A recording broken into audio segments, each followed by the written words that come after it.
압도적인 파괴력으로, 때론 어마무시한 크기로, 때론 표현할 수 없는 잔혹함으로, 그리고 때로는 압도적인 악동대로 웬 신내가 개밥신내가 엄청난 공포감과 더불어 경외심까지 들게 하는 괴물, 괴이한 외형이 불가사의한 생명체란 뜻을 지니고 있지만 때론 이들에게 마음을 빼앗기곤 하는데요. 그래서 준비한 69번째 지뢰는 시리즈, 영화 속 지렸던 괴물들 바로 시작합니다. 그 첫 번째 타자는 시작부터 미국의 상징, 자유의 여신상의 뚝배기부터 깨고 시작하는 영화 클로버필드입니다. 총감독은 떡밥의 제왕으로 불리는 J.J. 에이브람스로 가족들과 일본에 놀러갔다가 고질라 피규어들을 목격한 후 본인의 나라도 저렇게 나라를 대표하는 괴수가 있었으면 좋겠다는 생각에서 시작된 영화라고 하는데요. 기본적으로 1인칭이 파운드 푸티지 형식의 영화인데다가 아주 감질맛나게 괴수를 등장시키며 그 긴장감과 공포를 극대화한 작품으로 평가받고 있죠. 클로버라고 불리는 작품 내 괴물은 무려 106m에 육박하는 초대형 사이즈이며 맨하탄을 그야말로 쑥대밭으로 만드는 주인공인데요. 심지어 인간의 무기에 1도 타격받지 않는 지린 맷집을 보여주는 클로버는 아직 갓 태어난 유아라는 설정을 가진 끔찍한 아가 괴물이었죠. 그 말이즉슨 그가 목적을 가지고 파괴와 사륙을 자행하는 것이 아니라 겁을 먹어 미쳐 날뛰는 맹수란 것인데요. 오히려 목적 없이 날뛰는 그의 모습이 어딘가 더 섬뜩하게 느껴졌던 것 같습니다. 그리고 10년 뒤 후속자 클로버필드 패러독스에서 마침내 그의 성체가 등장하는데 구름 위를 가뿐히 넘어선 클래스를 보여주며 그 후속작에 대한 기대감도 구름을 뚫어주었죠. 하지만 사실 이 영화의 찐 주인공은 클로버가 싸고 다니는 이 저글링들이 아닐까 하는데요. 앞이 전혀 보이지 않는 암전된 공간에서 안한 업글까지 마친 듯한 지린 움직임이 맞물리며 그야말로 극강의 공포를 선사했던 장면이었습니다. 그런데 훗날 이 끔찍한 외계 생명체보다 58,000%는 더 작고 58,000배는 더 똑똑한 놈이 등장하게 되죠. 바로 라이프에 등장하는 그 유명한 켈빈인데요. 그 시작은 고작 화성 토양 샘플에서 동면하고 있던 티모미터 수준의 단세포였으나 인간의 케어를 받기 시작하자 급속도로 성장하기 시작합니다. 그러던 어느 날 잠들어 있는 녀석을 깨우기 위해 전기 충격을 가하던 중 서서히 본색을 드러내기 시작하죠. 세포 하나하나가 모든 기관이자 뇌였던 켈빈은 급기야 엄청난 악력으로 그를 돌봐주던 과학자의 팔을 잔혹하게 부러뜨려버린다. 심지어 여기서 그치지 않고 엄청난 지능을 활용해 전기 충격기를 부러뜨려 그 끝을 날카롭게 만든 뒤 장갑에 구멍을 뚫어 탈출에 성공하는데요. 이후 보이는 모든 유기체들을 먹어치우며 성장을 거듭하기 시작합니다. 그렇게 화염저항까지 패시브로 지내고 있던 이 녀석은 데드풀 먹방까지 시전해버리고 이 거대한 우주선 전체에, 아니 인류에게 있어 가장 위협적인 존재가 돼버리죠. 이 모든 일이 벌어진 데 걸릴 시간은 불과 10분. 처음엔 그저 귀여워 보였기에 그 임팩트는 더욱 압도적이었대요. 이와는 정반대로 신장만 약 120m에 그 몸무게는 무려 100톤에 육박하는 그 존재만으로도 모두를 압도시키는 괴물도 있죠. 바로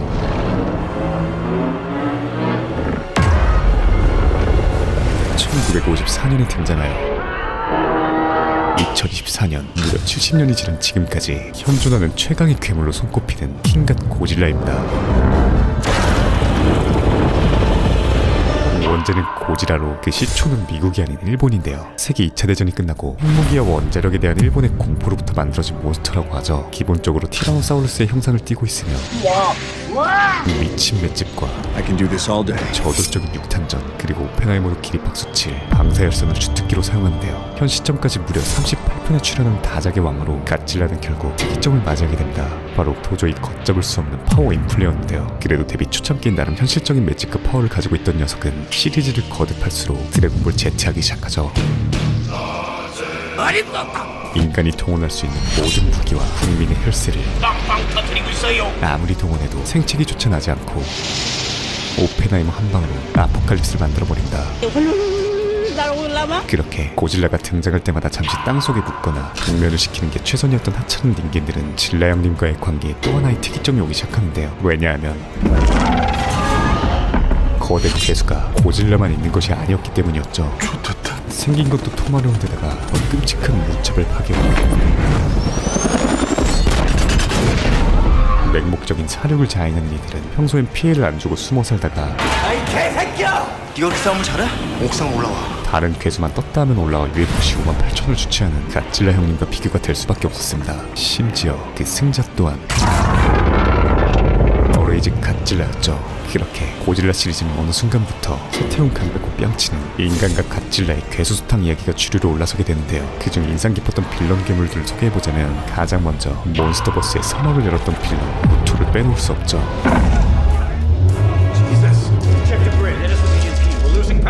EMP를 패시브로 장착하고 있는 이 녀석은 거미도 새도 아닌 것이 아주 불쾌하고 괴랄한 생김새를 지니고 있는데요. 자세히 보시면 유달리 열받은 표정의 질라역을 볼 수 있는데 그 이유는 심지어 무토가 한 쌍의 커플이었기 때문에. 다음은 목격한 모두가 경이로움을 금치 못했던 나방 형태의 괴수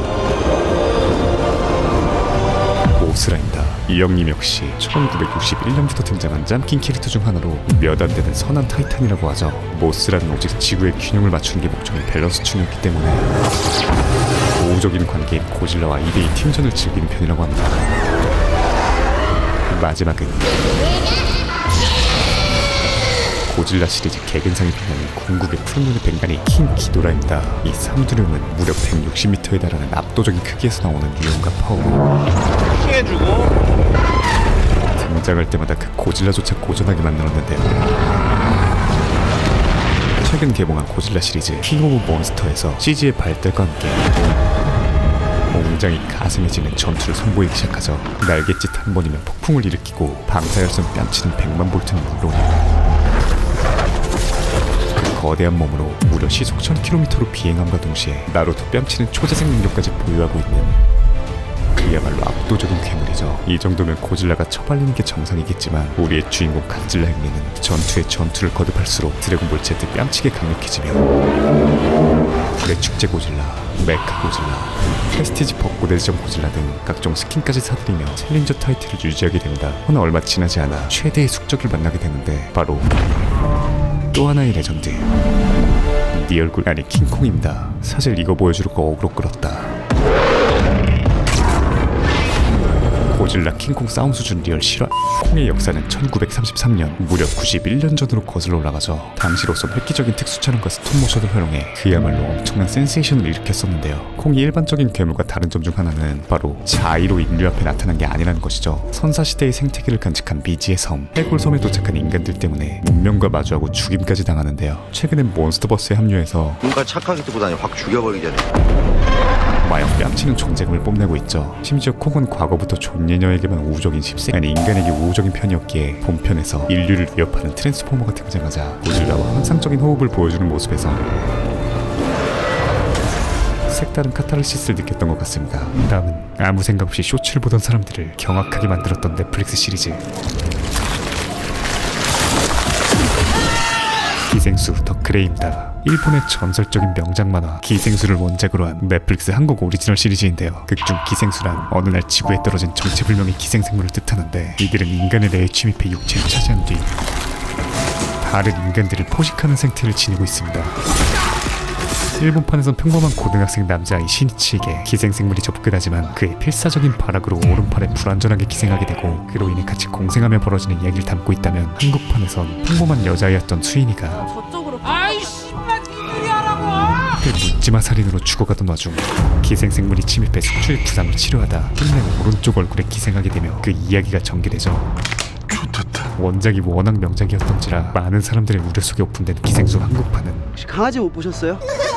외리야 첫날부터 넷플릭스 월드랭킹 1위를 차지하며 지린 호평과 함께 こんにちは、泉真一です。 원작자한테까지 극찬을 받았었는데요. 정말 소름 끼치는 비주얼과 엄청난 살상 능력도 능력이지만 이들의 가장 무서운 점은 뭐니뭐니 해도 뛰어난 변신 능력으로 아 오빠가 근처 호텔 잡는다니까 그러네. 육안으로는 인간과 구분이 안 된다는 것과 상상 이상의 학습 능력으로 계속해서 지능이 높아진다는 점이었던 것 같습니다. 그렇게 서로가 서로를 의심하게 되는 아시바바, 너 정말 수인이 맞아? 숨막히는 서스펜스가 이어지는 게 기생수의 매력이자 인간도 기생을 합니다. 인간은 조직이라는 거대한 존재에 기생을 합니다. 철학적인 포인트인데요. 물론 원작 속 오른쪽 위의 존재감도 엄청나지만 이번 한국판에서 각색된 동의하시죠? 하이드씨 하이드 너무 살벌하다 뭐랄까 하이디 어때? 안 무섭게? 너무 알프스적인가? 응? 인간적인 하이디도 나름의 매력을 보여주었죠. 네가 이상한 느낌을 갖는 사람들은 우리의 동족이다. 찬호형 뺨치는 설명충인데다가 제거하려 할지도 모른다. 셀카까지 조지는 모습으로 평생을 외톨이로 지내는 수인이와 맞죠? 지린 호흡을 보여주는데요. 그런데 지금으로부터 약 42년 전 기생수의 원조격인 영화가 있었다는 것 알고 계셨나요? SF 호러 장르의 역사에 한 획을 그으며 영화를 넘어 대중문화 전반에 엄청난 영향을 끼친 전설적인 영화 존 카펜터의 더 싱입니다. 국내엔 괴물이란 제목으로 개봉한 이 영화는 남극 기지에서 미지의 외계 생물체에게 사람들이 하나둘 당하기 시작하며 이야기가 전개되는데요. 인간을 복제한 능력을 지닌 괴물 때문에 역시나 서로를 믿지 못하게 되는 기생수와 비슷한 구성을 지니고 있지만 여기에 더해 기지 안이라는 한정된 공간이 주는 서스펜스는 가히 역대급이라고 할 수 있죠. 심지어 1982년도 CG는 어림도 없었기에 괴물들의 모습을 전부 수작업으로 했음에도 불구하고 오히려 그 당시 흐릿했던 영상의 질감과 시너지를 느끼며 최첨단 CG로 접촉된 기생수보다 몇 배는 더 잔인하고 그로테스크한 느낌을 주는데요. 특히 다이어트 하실 때 이 영화를 강력 추천드립니다. 다음은 인류 최악의 괴물인 카모디 부인이 등장했던 영화 미스트입니다. 평화로운 일상 속에서 갑자기 한 치 앞도 보이지 않는 짙은 안개가 덮쳐오며 마트에 갇혀버린 사람들이 정체불명의 괴물들과 맞서 싸우는 이야기로 개봉한 지 16년이나 됐음에도 여전히 최고의 호러 명작으로 회자되고 있는 작품이죠. 제목 그대로 뭐가 있을지 전혀 가늠할 수 없는 안개 속에서 끔찍한 괴물들이 랜덤으로 등장하기 때문에 그 속에서 들려오는 비명만으로도 엄청난 공포감을 심어주는데요. 때론 촉수괴물이, 때론 초거대 정갈팔이 이어 그들을 주식으로 삼는 푸테라와 해골거미까지 차라리 죽는 게 낫지 싶은 가운데 결국 용기 있는 몇몇은 마트를 벗어나 안개 속을 질주하기 시작하죠. 허나 그들이 마주한 것은 그 크기가 가늠조차 안 되는 거대한 괴물 베헤모스였습니다. 그 끝이 보이지 않는 거대함과 혀날 수 없는 생김새는 마치 꿈을, 아니 악몽을 꾸고 있는 듯한 착각을 불러일으켰고 그들에게 남아있던 일말의 희망이 절망으로 바뀌는 데는 그리 오랜 시간이 걸리지 않았죠. 다음은 명실상부 21세기 최고의 SF 대작 반열에 오른 듄 시리즈의 마스코트 모래벌레입니다. 엄청난 크기도 크기지만 샌드홈 특유의 끔찍한 이빨은 정말 몸을 굳게 만드는 어마어마한 웅장함을 만들어내는데요. 기본 크기만 400m에 육박하며 초대형 개체들은 무려 2km에 달하는 것도 있다고 하니 사실상 인간의 범주를 어떻게 할 수 없는 생명체라고 할 수 있죠. 그런데 세스코마르운 비주얼과는 달리 듄 세계관에서 그들은 아주 중요한 존재라고 하는데요. 속칭 샤이훌루드, 사막의 노인이라는 이름으로 불리는 이 모래벌레는 사실상 아라키스 행성의 생태계 및 자연환경을 책임지는 생명체로서 오직 사막만이 존재하는 이 행성에서 산소를 생산하는 숲의 역할을 하고 있다고 하죠. 이렇게 들으면 마치 착한 초식동물 같지만 첨단 기기들과 진동에 민감하여 걸릴 경우 그 일대가 모두 샌드홈의 입속으로 들어가는 지독한 먹방로라고 합니다. 맛있는 건 정말 참을 수 없어. 심지어 듄 세계관에서 가장 비싼 물질이자 석유와 향신료 역할을 하고 있는 스파이스 멜린지라는 물질까지 킹갓 모래벌레가 생성하기 때문에 듄 세계관에선 절대적인 신의 존재로 군림한다고 하는데요. 한마디로 황금알을 낳는 개새끼인 것이죠. 게다가 영화의 제목인 듄은 모래언덕이란 뜻인데요. 이렇듯 모래괴물은 그야말로 S급 괴물, 아니 S급이란 표현도 아까운 국가권력급 괴물이라고 할 수 있죠. 이처럼 최근 인터넷상에서 A급, S급을 뛰어넘는 국가권력급이란 말을 많이 보시지 않으셨나요? 전세계 누적 조회수 무려 143억 뷰를 달성한 최강 IP 나혼자만 레벨업에서 유래된 단어이죠. 나홀랩 세계관에서 최초의 S급 보스 괴물 카미쉬는 그야말로 극강의 파워를 자랑했고 전세계의 수많은 S급 헌터들이 그를 사냥하기 위해 모이게 되는데 그중 단 5명의 생존자만 살아남아 가까스로 토벌을 완료하게 되는데요. 이때 살아남은 5명에게 S급이란 호칭도 부족하다고 느껴 그들의 업적을 경의하기 위한 표시로 국가권력급 헌터로 명명한 것이죠. 비록 인간이지만 여느 괴물 이상의 진정한 괴물들이라고 할 수 있는데, 그런데 이 괴물들을 우리가 직접 플레이해볼 수 있게 됐습니다. 143억 조회수라는 이 국가권력급 미친 IP가 게임으로 나와버린 것이죠. 바로 넷마블에서 제작한 나 혼자만 레벨업 어라이즈인데요. 우선 가장 놀랐던 점은 그야말로 원작 구현을 넘어 초월을 했다는 것이었습니다. 나홀랩 세계관은 물론 캐릭터들의 표정과 같은 사소한 디테일까지 정말 원작 팬들이 알고 있는 내용들이 게임으로 재해석되며 도파민을 제대로 폭발시킬 것 같고요. 또한 기본적인 컷신이나 캐릭터들의 스킬 이펙트가 지리게 잘 뽑힌데다가 다양한 스킬과 무기의 조합에 따라 전투 양상 자체가 달라지고 본인만의 조합을 통한 스타일리시한 액션이 가능하기 때문에 타격감은 결코 걱정 안 하셔도 될 것 같습니다. 게다가 PC와 모바일 모두 플레이할 수 있는 크로스 플랫폼 게임이기 때문에 모바일 특유의 불편함이 싫으신 분들은 PC로 이용하시면 될 것 같고요. 더불어 원작의 주요 캐릭터들의 목소리를 내가 앞장서지. 애니메이션의 성우들이 그대로 더빙해서 기존 팬들에게 엄청난 몰입감을 선사할 것 같습니다. 그 사전 등록만 벌써 글로벌 1200만을 돌파했다고 하는데요. 등록만 해도 20만원 상당의 실제 판매 패키지 선물을 증정한다고 하니 관심 있으신 분들은 고정 댓글을 참고하시기 바랍니다. 나 혼자만 레벨업 어라이즈는 5월 8일 정식 오픈 예정입니다. 숙제 끝. 다음은 괴물이 하나가 아닌 수백, 아니 수천 마리가 등장하는 너가 뭘 좋아할지 몰라서 다 준비한 영화 케빈 인더 우주입니다. 영화의 시작은 마치 기존 공포 영화의 클리셰를 딛고듯 아주 대놓고 주인공 5인방의 동네 노인 충곡 개무시와 우회진 산장으로의 여행으로 시작되는데요. 컨저링 냄새가 진동하는 지하실에서 Not sure it's awesome to be down here. 주인공들이 오브제를 터치하자 짜잔. 끔찍한 좀비 가족이 등장하기 시작하죠. 이곳은 바로